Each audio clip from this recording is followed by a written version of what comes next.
Hi നമസ്കാരം. എൻ്റെ ജീവിതത്തിലേക്ക് സ്വാഗതം. നമുക്ക് അച്ചടി ഭാഷയൊന്നുമില്ലാതെ സാധാരണ രീതിയിൽ എങ്ങനെയാണ് സംസാരിക്കുന്നത് അതേപോലെ സംസാരിക്കാം. അപ്പോൾ ഞാൻ പറയാൻ വന്നത് നാളെയാണ്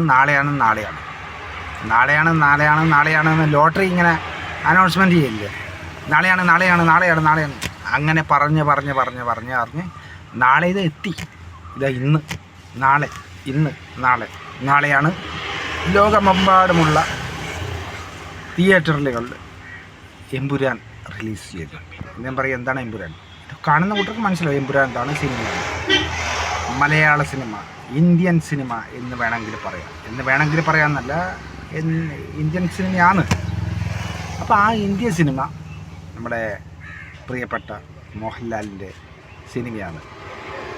അപ്പോൾ അതിലേക്ക് വരുന്നതിന് മുമ്പ് നമുക്ക് എന്താ വേണ്ടത്?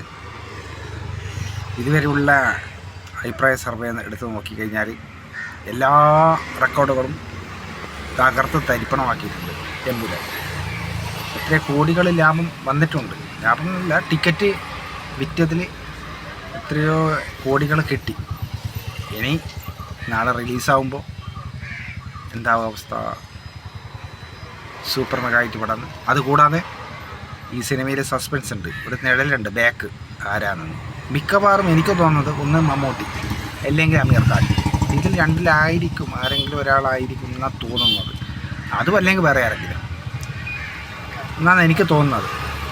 അപ്പോൾ ഒരുപാട് സസ്പെൻസ് എല്ലാം നിറഞ്ഞിട്ടുണ്ട്. ഗംഭീര പടം തന്നെ ആയിരിക്കും. അവരിങ്ങനെ പ്രൊമോഷൻ ചെയ്യേണ്ടെങ്കിൽ എല്ലാ സംസ്ഥാനത്തും പോയി എല്ലാ ഭാഷകളിലും പോയി സംസാരിച്ച് ദൃശ്യമാധ്യമങ്ങളിലെല്ലാം പോയി സംസാരിച്ച് ജനങ്ങളിലേക്ക് എത്തിക്കാനും ഈ കാര്യങ്ങളൊക്കെ ചെയ്തിട്ടുണ്ടെങ്കിൽ ആ സിനിമയെ ഒരു വ്യത്യസ്തമായ ഒരു സിനിമയായിരിക്കും. സസ്പെൻസ് ഉണ്ടാവും, നല്ല മ്യൂസിക്, പാട്ട്, അടി എന്നെ വേണ്ട ഒട്ടുമിക്ക സംഭവം ഇതിലുണ്ടാകാനാണ് സാധ്യത. ആവേശം തുളുമ്പുന്ന ആക്ഷൻ രംഗങ്ങളുണ്ടാവും. കാണാൻ തന്നെ ലൂസിഫർ നമ്മൾ കണ്ടു നോക്കിയാൽ തന്നെ കാണും മോഹൻലാലിൻ്റെ ഫൈറ്റ് സീനും പിന്നെ എൻട്രിയല്ലോ.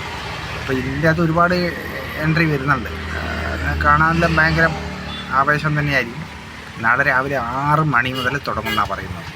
അപ്പോൾ 6 മണി മുതൽ തുടങ്ങുമെന്ന് പറയുമ്പം അതിൻ്റെ ഇതിനു വേണ്ടിയുള്ള കാത്തിരിപ്പ് എന്തായിരിക്കും അല്ലേ? നമുക്ക് തന്നെ ഇപ്പം ആവേശം ഉണ്ട്. അപ്പോൾ നമ്മളെ പോലും ടിക്കറ്റ് എടുത്തിട്ടില്ല, കിട്ടിയില്ല. നമുക്ക് ആവേശമില്ലേ? അപ്പം ഫസ്റ്റിലത്തെ ഷോ കാണാനുള്ള ജനങ്ങളുടെ ആ ആവേശം ഒന്ന് ഫാൻസ് ഷോ എന്ന് പറയുന്നുണ്ട്. ഫാൻസ് മാത്രമായിരിക്കില്ല, എല്ലാവരും ഉണ്ടാവും. അപ്പോൾ ആ കാണാൻ പോകുന്ന ആ ആവേശം ഒരു ഭയങ്കര ഫീലിംഗ് ആണ് കേട്ടോ. രാവിലെ 6 മണിക്ക് തുടങ്ങിക്കഴിഞ്ഞാൽ 7, 8, 9 മണി ആകുമ്പോഴത്തേക്ക് സിനിമ തീരുന്ന പുറത്തിറക്കുന്ന ജനലക്ഷങ്ങളുള്ള അഭിപ്രായം എന്തായാലും പോസിറ്റീവ് തന്നെയാണ്. അതൊന്നും പറയാനില്ല, സംശയമില്ലാത്ത കാര്യമാണ്. അപ്പോൾ അതൊരു ഉത്സവാന്തരീക്ഷമായിരിക്കും നാളെ മുതൽ. അപ്പോൾ കുടുംബ പ്രേക്ഷകർ എല്ലാം വരും. അപ്പോൾ എന്താ പറയേണ്ടത്, എല്ലാവരും വെയിറ്റ് ചെയ്യുന്നു. എന്നെപ്പോലെ നിങ്ങളെ പോലെ ഞാനും എല്ലാവരും വെയിറ്റ് ചെയ്യുന്നു. അപ്പോൾ നമുക്ക് ഇതിൻ്റെ ആവേശത്തിൽ പങ്കുകൊള്ളാം. ഞാനും രാവിലെ പോകും. സിനിമ കാണാനല്ല, സിനിമ കാണും, ആയിട്ടില്ല.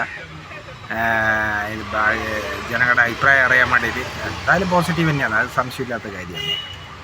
അപ്പോൾ അതെല്ലാം നമുക്ക് കാണാം. പിന്നെ ഈ സസ്പെൻസ് എന്ന് പറഞ്ഞത് നിഴലാര്, അത് മമ്മൂട്ടി അല്ലെങ്കിൽ അമീർ ഖാൻ, ഇത് രണ്ടിൽ ഏതെങ്കിലും ഒരാളായിരിക്കും.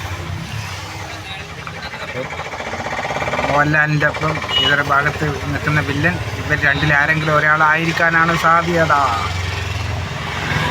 പിന്നെ അതുകൂടാതെ എല്ലാ റെക്കോർഡുകളും തീർത്ത് കേട്ടോ. ഏറ്റവും വലിയ സിനിമ, ഇന്ത്യയിലുള്ള പ്രമുഖ നടന്മാരുടെ സിനിമ, കൽക്കിൻ്റെയെല്ലാം റെക്കോർഡുകളെല്ലാം ഒരു ദിവസം കൊണ്ട് അങ്ങ് തീർത്ത് കളഞ്ഞില്ലേ. അത് സംഭവമല്ലേ. ഇനിയിപ്പം ഇറങ്ങിക്കഴിഞ്ഞാലുള്ള അവസ്ഥ എന്തത്? അപ്പം വേൾഡിലെ ഒട്ടുമിക്ക ഇതുണ്ട്, ഗൾഫ് മേഖലയിൽ എല്ലാ രാജ്യങ്ങളിലും ഉണ്ട്, സൗദി അറേബ്യയിൽ വരെയുണ്ട്. അപ്പോൾ ആരാ പറഞ്ഞ സൗദിയിലെന്ന സിനിമയിൽ എല്ലാം ഉണ്ട്. എല്ലാം കാലം മാറി, കഥ മാറി, കാലാവസ്ഥയെല്ലാം മാറി. അപ്പം ജീവിതം എന്ന് പറഞ്ഞാൽ എൻജോയ് ചെയ്യാനാണ്, അല്ലാതെ ദുഃഖിച്ചിരിക്കാനോ മറ്റുള്ള കാര്യത്തിനല്ല, എൻജോയ്. അപ്പോൾ നമുക്ക് അതിൻ്റെ റിപ്പോർട്ടുകൾ അറിയാം. എൻ്റെ ജീവിതം എന്ന ചാനലിലേക്ക് കൂടി വരും. അപ്പം നിങ്ങൾ കാണുക, പ്രോത്സാഹിപ്പിക്കുക. അപ്പോൾ പിന്നെ മറ്റൊരു വീഡിയോ എന്താണെന്ന് വെച്ചാൽ ഇഷ്ടംപോലെ ട്രാഫിക് ബ്ലോക്ക് ഉണ്ടാകാൻ സാധ്യതയുണ്ട്. തിയേറ്ററിൻ്റെ അടുത്തുള്ള റോഡ് ജംഗ്ഷനിലെല്ലാം ആൾക്കാർ വരാനുണ്ട്. ഭയങ്കര എല്ലാം ഒരു ഉത്സവം തന്നെയാണ് നമ്മുടെ തൃശ്ശൂർ പൂരം എന്ന പോലെ നമ്മുടെ കേരളത്തിൽ ഒരു ഉത്സവ ദിവസമാണ്. ഉത്സവത്തിൻ്റെ ആരംഭ ദിവസമാണ്, പൂര ദിവസമാണ് അന്ന്. പിന്നെ അങ്ങോട്ട് ചെറുപൂരങ്ങളാണ്. ഇങ്ങനെ ഓരോ ദിവസവും പൂരങ്ങളിങ്ങനെ കൂടി വരും. അതാണ് മെയിൻ പൂരം നാളെയാണ്.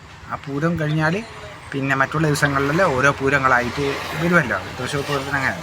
അതുപോലെ ചെറുപൂരങ്ങളാണ് പിന്നെ മറ്റുള്ള ദിവസങ്ങളിലെല്ലാം.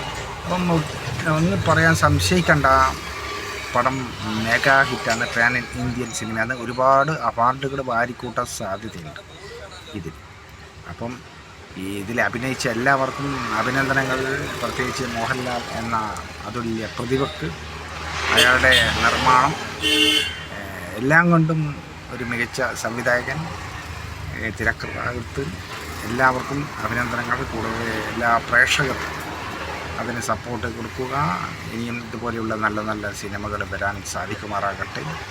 അപ്പോൾ നമുക്ക് ബാക്കിയുള്ള വിശേഷങ്ങൾ നാളെ രാവിലെ നമുക്ക് വീഡിയോ അപ്ലോഡ് ചെയ്യും, നാളത്തെ വിശേഷങ്ങളുമായിട്ട്. അതുവരേക്കും ബൈ.